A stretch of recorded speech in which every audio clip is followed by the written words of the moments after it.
सहनाववतु सहनौ भुनक्तु सह वीर्यं कर्वावहै तेजस्विनावधीतमस्तु मा विद्विषावहै। ओम शांति शांति शांति। वैदिक जीवन पद्धति की इस कक्षा में आप सबका हार्दिक स्वागत है, अभिनंदन है। ब्रह्मचर्य के ऊपर हम बहुत अच्छी परिचर्चा कर रहे हैं।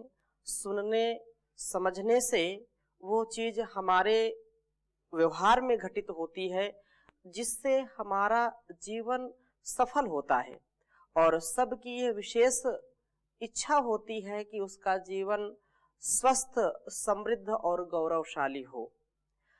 कम से कम उन युवाओं को, उन युवतियों को इसका अध्ययन, इसका स्वाध्याय और इसका आचरण अपने जीवन में जरूर करना चाहिए, क्योंकि बिना ब्रह्मचर्य के हमारा जीवन ठीक गति, ठीक प्रगति को प्राप्त नहीं हो सकता है। और जिसने अपने जीवन में इसको धारण किया है, वस्तुतः उसी का जीवन महान बनता है। बाल्यकाल में तो ज्यादा इस पर ध्यान नहीं जाता है, परंतु जैसे जैसे युवा अवस्था आने लगती है, वैसे वैसे ये जवानी का जोश हमारे होशो हवास को बिल्कुल छिन्न भिन्न करने के लिए बिल्कुल तत्पर रहता है। जिसने अपने जीवन के 10 वर्ष से लेकर के 25 वर्ष तक अपने को संभाल लिया, या वे माता पिता जो अपने संतानों की सुशिक्षा में, उनकी व्यवस्था में, उनके अध्यापन और उनके आचरण, उनके चारित्रिक गुणों का संवर्धन करने के लिए सदा तत्पर रहते हैं, वे ही संतानें विशेष होती हैं। अन्यथा आज का जो परिवेश है, इसमें ब्रह्मचर्य का पालन करना और इसको समझ करके इसको जीना बड़ा असाध्य कार्य हो गया है। इसमें बहुत पुरुषार्थ की आवश्यकता होती है।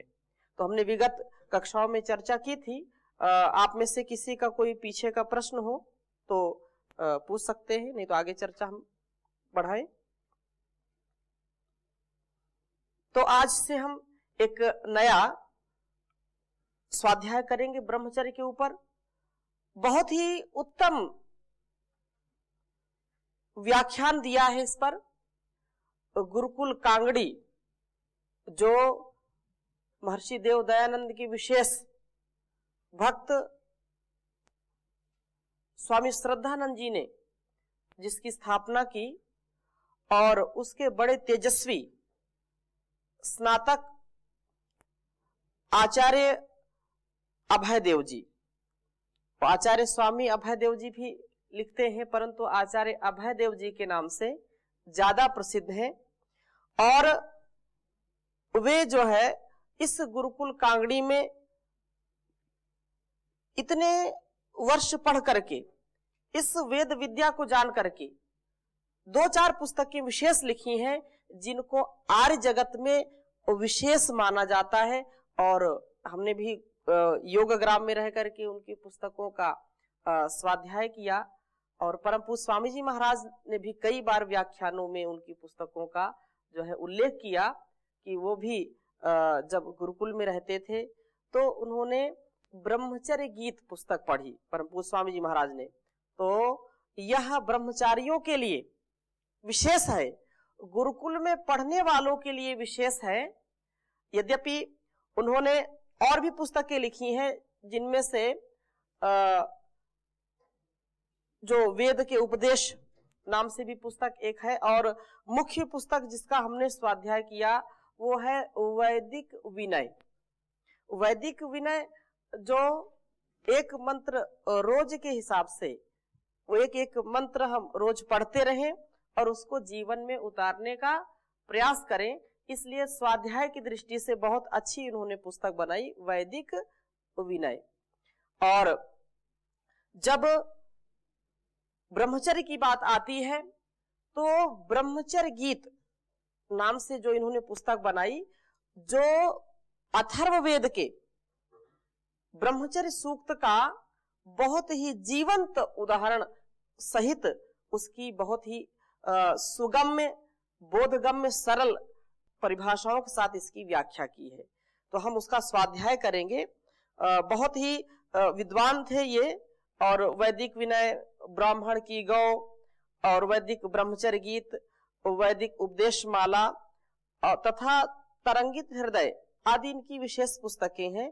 गुरुकुल कांगड़ी के साथ साथ ये पांडिचेरी में महर्षि अरविंद का आश्रम है, तो वहां भी श्री अरविंद निकेतन में भी बहुत दिन रह करके साधना की, और बहुत ही संवेदनशील ब्रह्मचर्य के प्रति, राष्ट्र के प्रति, क्योंकि राष्ट्र भक्त बहुत अच्छे विचारों से राष्ट्र की उन्नति करना चाहते हैं, तो इनके अंदर बहुत ही राष्ट्र भक्ति थी, दृढ़ता थी, संकल्पवान थे।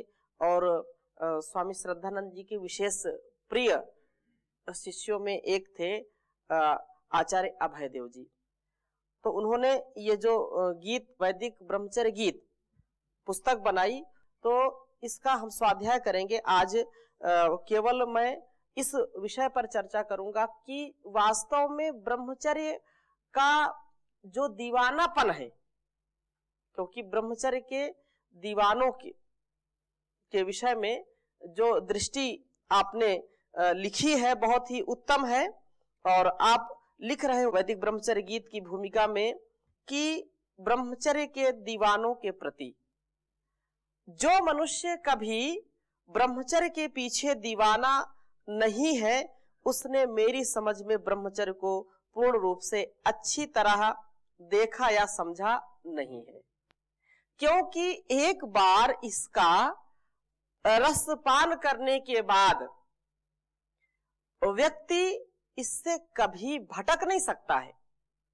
और जिसने इस महत्व को नहीं समझा, ब्रह्मचर्य क्या है इसको नहीं जाना, तो भटकेगा, वो संसार का दीवाना हो जाएगा है?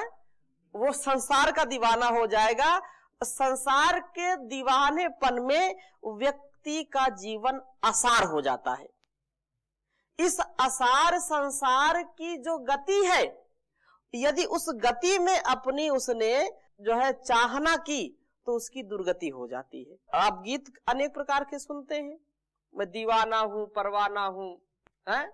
तो ये दीवाना परवाना यदि होना है तो अच्छे कर्म के लिए, अच्छे धर्म के लिए, अपने जीवन के उत्कर्ष के लिए आप दीवानगी दिखाइए, हैं? तो ये दीवाना कौन ब्रह्मचर्य का हो सकता है, तो उसके विषय में, क्योंकि ये ब्रह्मचर्य गीत हम पढ़ रहे हैं, तो गीत ऐसे गाएं जिससे हमारा जीवन संवर सके, हमारा जीवन जो है मझधार में न जाए। तो हम ब्रह्मचर्य गीत के जो है स्वाध्याय के लिए आगे बढ़ रहे हैं। गीत गाना है तो गीत गीता के गा, गीत गाना है तो गीत वेदों का गा, गीत गंदे गाने से क्या फायदा, गीत गाना है तो गीत वेदों के गा। तो गीता के गीत गाइए। गीता जो परमात्मा के द्वारा दी गई वेदवाणी है उसको गाएं, और जो हमारे सदग्रंथ हैं उनका स्वाध्याय करें, उनका अभिप्राय समझें और अपने जीवन में उतारने का प्रयास करें, तो हमारा उत्कर्ष होगा। अब इस संसार के चक्कर में जो पड़ गया, इसका दीवाना जो हो गया, वो कभी फिर जो है कभी ना कभी धोखा खाएगा, कभी ना कभी उसका जो है दीवानापन हटेगा, फिर उसके जो है दिल टूटेगा, तो फिर गाना भी उल्टे गाएंगे, हैं? मेरे दिल के टुकड़े हजार हुए, कोई यहाँ गिरा कोई ये दिल के टुकड़े होंगे तो व्यक्ति बचेगा क्या? दिल के टुकड़े कोई दिल है कि चने की बोरी है? बोलिए।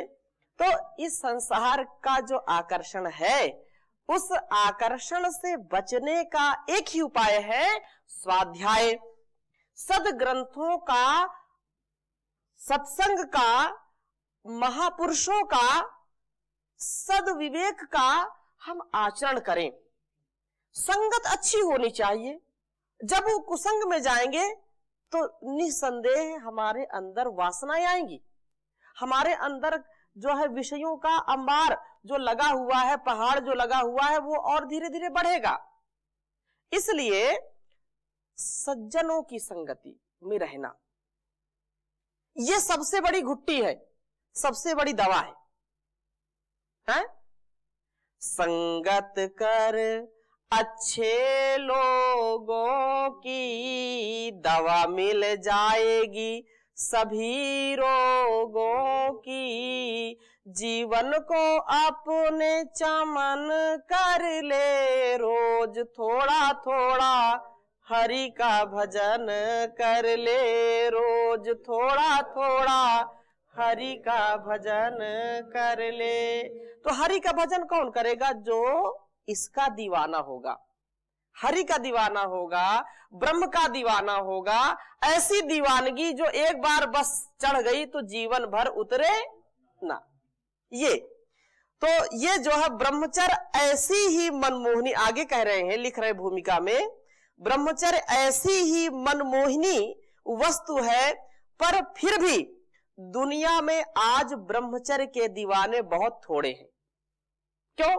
क्योंकि आकर्षण से बच नहीं पाते। हिरण्यमयन पात्रेण सत्यस्यापिहितम मुखम तत्त्वं पूषण अपावृणो सत्य धर्माय दृष्टये। उस परमात्मा से यदि हम प्रार्थना करें कि संसार की जो चकाचौंध है, ये जो दुनिया रंग रंगीली है, उस रंग रंगीली दुनिया से यदि हम बचना चाहते हैं तो एक ही उपाय है, वो है ब्रह्मचर्य, ब्रह्म का आचरण, ब्रह्म में विचरण, और अपने तेज ओज को अपने संयम से बढ़ाना, अपनी उपासना से बढ़ाना, ये विशेष बात है। तो ऐसे लोग बहुत थोड़े हैं, पर उपदेश कुशल बहुतेरे, जे जन आचरे ते नर थोरे, ऐसा कुछ है। तो जो उपदेश तो बड़े बड़े लोग करेंगे, लेकिन उसका आचरण कौन करता है वो बहुत थोड़े होंगे, बहुत कम होंगे, न्यून होंगे, अल्प होंगे। जैसे दूध में मलाई होती है, जो मलाई, दूध तो बहुत होगा लेकिन मलाई कितनी होती है? थोड़ी होती है। अच्छा, उस दूध का जब आप दही बनाते हैं, दही के बाद दही को बिलोते हैं तो फिर छाछ ज्यादा हो जाता, तक्र ज्यादा होता है, उसका नवनीत अर्थात मक्खन कम होता है। तो जो क्रीम होती है वो कम ही होती है। तो आप सब यहां कितने क्रीम बैठे हुए हैं? आप सब क्या हैं? क्रीम है, आप मक्खन है। संत हृदय नवनीत समाना। तो संत हृदय क्या है? ये नवनीत के समान होता है। वैसा हमारा जीवन बने, उसमें दीवानापन होना चाहिए। दीवानापन, ये जो कह रहे हैं कि ब्रह्मचर्य के दीवाने, वही व्यक्ति कर सकता है जो ब्रह्मचर्य का दीवाना होता है। भोगवाद का शिकार यह वर्तमान जगत यद्यपि कभी कभी कुछ ना कुछ संयम की, कुछ ना कुछ ब्रह्मचर्य की जरूरत समझता है। थोड़ा थोड़ा तो उसको ब्रह्मचर्य की जरूरत समझता। क्यों? ये इसका शरीर का कुछ जो है पावर, इसकी कुछ ऊर्जा जब घटित होती है, घट जाती है, तो उसको लगता है कि वास्तव में मैंने कुछ खोया। तो उसको लगता है कि आरोग्यता के लिए, उत्साह के लिए, पुरुषार्थ के लिए मुझको ब्रह्मचर्य का पालन करना चाहिए। यदि नहीं करेगा तो रोग प्रतिरोधक क्षमता नहीं विकसित होगी, व्यक्ति बीमार रहेगा। तो कभी ना कभी थोड़ा बहुत तो समझता है। ऐसा कह रहे हैं कुछ ना कुछ ब्रह्मचर्य की जरूरत समझता है, उसके लिए कुछ यत्न भी करता है, परंतु वह असल में भोग से इतना जर्जरित हो चुका है कि उसमें ब्रह्मचर्य के महाव्रत के लिए तड़प न देखी जाए तो इसमें क्या आश्चर्य है। अर्थात भोग भोग करके जब रोगों के द्वारा जो है दबा दिया गया, तब उसको ब्रह्मचर्य की याद आती है। चिड़ियों ने जब खेत चुग लिया तो पछता है क्या होता है? हाँ, समय बीत पुण्य का पछताने का वर्षा जब कृषि सुखाने। भाई कृषि सारी सूख गई, जर्जर हो गया, बंजर हो गया खेत, और फिर बरसात होगी, क्या फायदा, कोई लाभ है क्या? उसी प्रकार से परमात्मा ने जो ये शरीर बनाया है, आप देखो चेहरे से तेज ओज छलक रहा है, उत्साह है, लेकिन जब असंयम में आप छोटे बच्चे को देखते हैं कितना अच्छा लगता है, अच्छा लगता है। और सुंदर बच्चे तो सब अच्छे होते हैं, यदि सुअर के भी बच्चे को देखें बड़ा सुंदर लगता है कि नहीं लगता? लेकिन जब वो बड़ा होता है तो फिर सुंदर नहीं लगता है।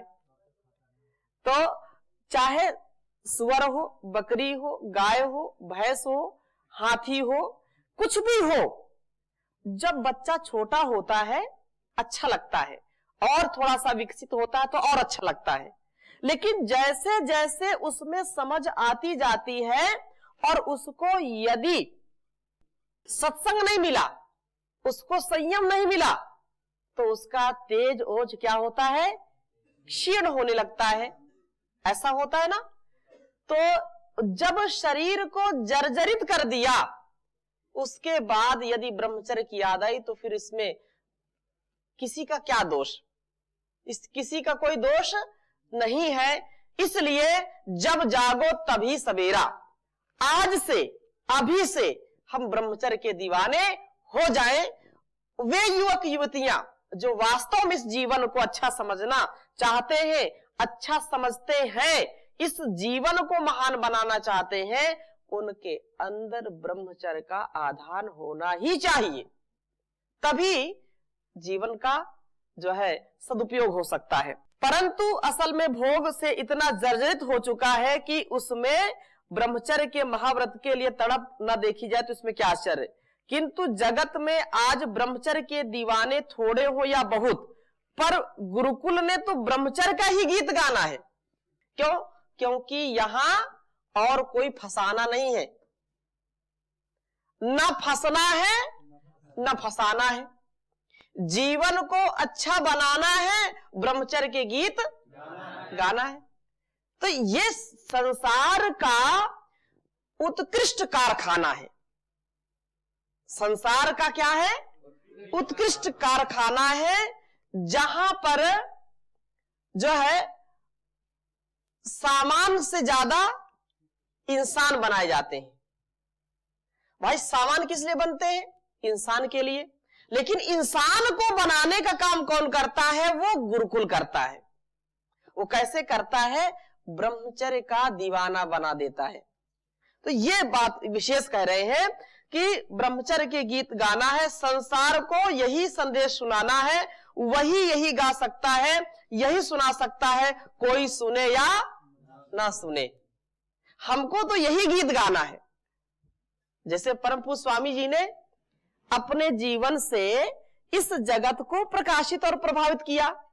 स्वामी जी महाराज ने अपने तपस्या से, अपने ब्रह्मचर्य के बल से हमको सबको क्या बना दिया? दीवाना बना दिया। जैसे हम दीवाने हैं किनके? महर्षि दयानंद के। परम पूज्य स्वामी जी दीवाने हुए महर्षि दयानंद जी के। तो हम तो दीवानों की ये फौज है? किसकी फौज है ये? दीवानों की फौज है। हम रुकना झुकना क्या जाने, हम बढ़ते हैं सीना ताने, दुख आता है तो आने दो, सुख जाता है तो जाने दो, हम दयानंद के दीवाने, हम रुकना झुकना क्या जाने, हम बढ़ते हैं सीना ताने। तो ये तो दयानंद की फौज है और ये दीवानी है? इस दीवानेपन को इतना बढ़ाएं कि कोई, जैसे कोई दीवाना होता है ना, तो हम वैसे दीवाने नहीं है, सड़क छाप दीवाने नहीं है, हम दीवाने स्पेशल हैं। ऐसे जो दीवानगी है कि बस कुछ भी हो जाए, डू एंड डाई, करो या मरो, कार्यम व साधेयम देहम व पातेयम, ये वो पथ है। इसलिए कोई इसको सुने या ना सुने, बड़ी अच्छी बात कह रहे हैं, एक एक शब्द पर ध्यान दीजिए। कोई सुने या ना सुने, हमको तो सुनाना है। जैसे परम पूज्य स्वामी ने अपने रंग में रंग लिया हमको, और पूरी दुनिया में जो गीत गा रहे हैं, राष्ट्र को जगा रहे हैं, रोगों को भगा रहे हैं, है कि नहीं? तो कोई कुछ भी करे, हमको अपने लक्ष्य को, अपने संकल्प को बना के रखना है। ये यदि भावना हो जाए तो हमारे अंदर कभी खिन्नता का भाव नहीं आएगा, हमारे अंदर कभी कमजोरी नहीं आएगी, हमारे अंदर कभी हताशा, निराशा या जो है कोई दुख का जो प्रभाव हो कभी मस्तिष्क में आएगा नहीं। इसलिए बहुत ये उत्तम है, ये तो उत्साह के गीत है। आगे इसका कारण स्पष्ट है, संसार को आज ब्रह्मचर्य की जरूरत थी, इसलिए प्रकृति माता ने इस युग में दयानंद नाम से एक महान ब्रह्मचारी को जन्म दिया। बहुत उपकार है उनका, ये संसार ऋणी रहेगा हमेशा। 100 बार जन्म लेंगे, 100 बार फना होंगे, एहसान दयानंद के फिर भी ना अदा होंगे, एहसान दयानंद के फिर भी ना अदा होंगे। तो उन्होंने इस राष्ट्र को नई दिशा दी है और हम सब उन्हीं के दीवाने हैं। इसलिए दयानंद के आर्य समाज का यदि संसार को कोई संदेश हो सकता है तो वह एक शब्द में ब्रह्मचर्य ही हो सकता है, क्योंकि उन्होंने इसको जिया है और उदाहरण संसार को दिया है कि जीवन ऐसा होना चाहिए। तो आगे करें, इसलिए महात्मा मुंशी राम ने, दयानंद के एक सच्चे अनुयायी ने ब्रह्मचर्य की पुनरुत्थान को ही एकमात्र लक्ष्य रख करके हिमालय की उपत्यका में भगीरथ के तट पर अपनी तपस्या से गुरुकुल की नींव रखी। ये मुंशी राम जी अर्थात स्वामी श्रद्धानंद जी। प्रिय पाठकों, यह गुरुकुल ब्रह्मचर्य के सिवाय और किसी वस्तु की भेंट आपके सन्मुख क्या रख सकता है? अब इसका गीत हम क्यों गा रहे हैं? क्योंकि हम दीवाने हैं इसके, हम गुरुकुल में हैं, इसको हमने पहचाना है, इसको जाना है, ये सच्ची निधि है, तो इसलिए हम इसका गीत गा रहे हैं। आगे कह रहे हैं, जब मैं, अब वो पहले की बात बता रहे हैं कि जब मैं गुरुकुल में बालक था तो अपनी श्रेणी के कुछ हम अध्यायी अर्थात सहपाठियों में आपस में चर्चा होती थी, सोचा करते थे कि हम ऋषि दयानंद की तरह ब्रह्मचारी बनेंगे। आप में से भी कई लोग सोचते हैं कि उनके जैसा बाहुबल, उनके जैसा बुद्धि बल और उनके जैसा जो है पुरुषार्थ हो, है कि नहीं? तो यह गुरुकुलीय वायुमंडल का प्रभाव था, पर ब्रह्मचर्य का क्या अर्थ है तब हम यह ना समझते थे। ब्रह्मचर्य कितना कठिन है, तो सरल है, लेकिन जैसे जैसे यह जो है ज्यों बड़े होते गए त्यों तो ब्रह्मचर्य की महिमा के साथ साथ उसकी कठिनता को भी समझते गए। महाविद्यालय की ऊंची श्रेणी में पहुंचकर जब मैंने वेद का यह ब्रह्मचर्य सूक्त पढ़ा और मनन किया तो मेरे ब्रह्मचर्य संबंधी विचारों में सबसे अधिक क्रांति आई। क्योंकि एक एक मंत्र अभी हम पढ़ेंगे ब्रह्मचर्य सूक्त के एक एक मंत्रों को अच्छी प्रकार से, तो वास्तव में जो एक बार इसका सच्चे दिल से स्वाध्याय कर ले तो उसका जीवन कभी भी पतित नहीं हो सकता है। पतित है तो पावन हो जाएगा। यदि वह नीचे गिरा हुआ है तो ऊपर उठ जाएगा। यदि उसमें कमजोरी है तो उसमें शक्ति का संचार हो जाएगा। ये उत्साह के गीत हैं, ये प्राण, मुर्दे में भी प्राण फूंकने वाले गीत हैं। इसलिए कह रहे हैं कि जिस उदात्त और व्यापक ब्रह्मचर्य का वर्णन मैंने इसमें पाया, उससे मेरी दृष्टि खुल गई। ब्रह्मचर्य के लक्ष्य को सामने रख करके चलने को एक साफ रास्ता मुझे मिल गया कि भाई ये जो है पथ है, बस इससे इधर उधर डिगना नहीं है। क्योंकि रास्ता यदि व्यक्ति को नहीं मिलता है तो भटकता रहता है। वह स्वयं जब लक्ष्य को नहीं प्राप्त कर पाता है तो कहीं राजपथ में जाता, राजमार्ग में जाता, कहीं पगडंडी पकड़ता है, जिधर जिधर लोग बताते जाते उधर उधर वो घूमता रहता है। यदि आपको रास्ता मालूम हो गया कि भाई ये रास्ता है तो किसी से पूछेंगे क्या? नहीं पूछेंगे। किसी से पूछने की जरूरत नहीं है, लेकिन जब शंका है तो किसी से पूछेंगे। यदि उसने गलत राह पकड़ा दी तो उसी में चले गए, बाद में पछतावा होता है कि ये तो गलत राह है, फिर परिवर्तन करते हैं। तो ऐसे जीवन में हम भटकते रहते हैं।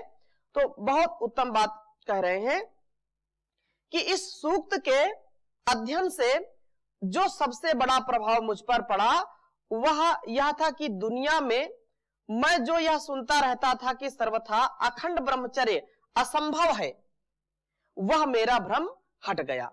क्योंकि यह असंभव नहीं है, यह संभव है। जीवन में हम, आप सुनते भी होंगे कि जो असंभव शब्द किनकी डायरी में होता है या किस कोश में होता है? जो अल्पज होते हैं, जो असहाय होते हैं। पॉसिबल तो एक सकारात्मक सोच है, इम्पॉसिबल किसमें? जो मूर्खों की डायरी में लिखा होता है। तो इसलिए संसार में जो ब्रह्मचर्य का दीवाना है उसके लिए कुछ भी असंभव नहीं है, उसके लिए सब कुछ संभव है। तो एक भ्रांति मिटेगी इससे, इसका आप स्वाध्याय आगे करेंगे। एक भ्रांति मिटेगी कि वास्तव में क्या संभव है, क्या असंभव है। तो इसकी चर्चा हम और आगे करेंगे। आज यहीं पर विराम लेते हैं। ओम शांति शांति शांति।